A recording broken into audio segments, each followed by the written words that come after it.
cause of suffering. The Buddha taught that suffering isn't happen randomly.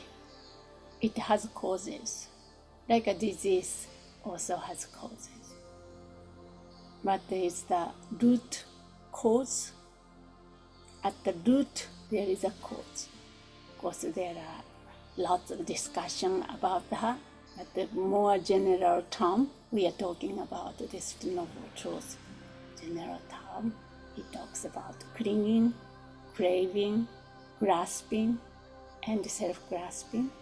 From the self-grasping and all the branches of mental afflictions, so-called afflicted emotions, anger, grasping, desire, all things, wanting things to be different than they are, holding on when it's time to let go, and pushing away what we don't like, all come from this.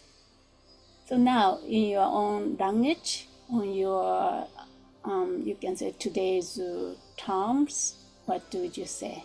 This might look like the fear of not being enough, bring lots of suffering. First Noble Truth, there is a suffering. In other words, I want you to bring that to your own experience. What would you say the causes of the suffering, your suffering? Strong one. Perhaps comparison, comparing oneself constantly.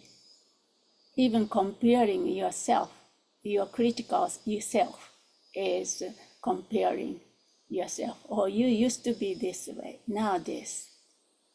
Or something like that.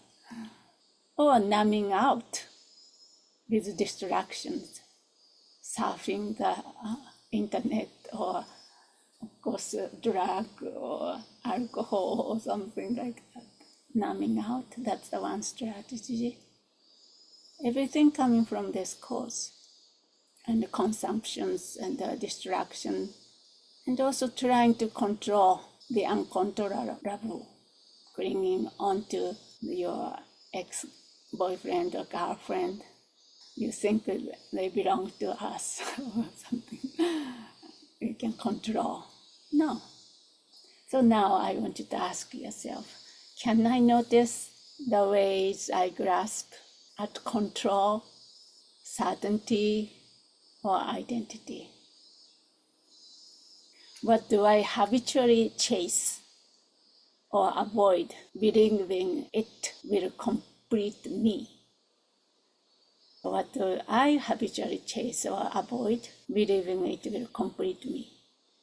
Only if this person is not in my life, I will be perfect, at the perfect peace. Or only if she is with me, forever I will embrace. It completes me.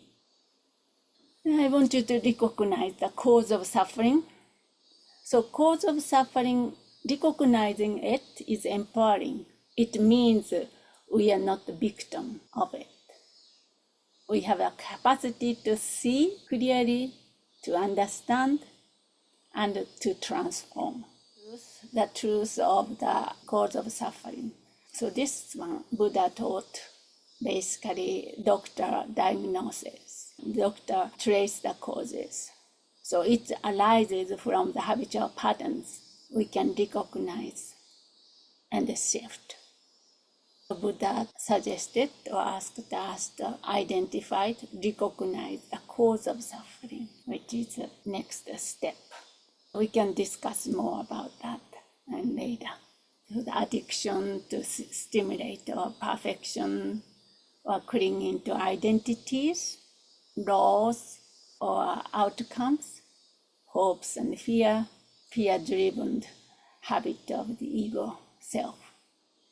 The important recognition here, the truth is about suffering doesn't come from the outside, from the world outside, but from how we relate to the world, because the cause is internal.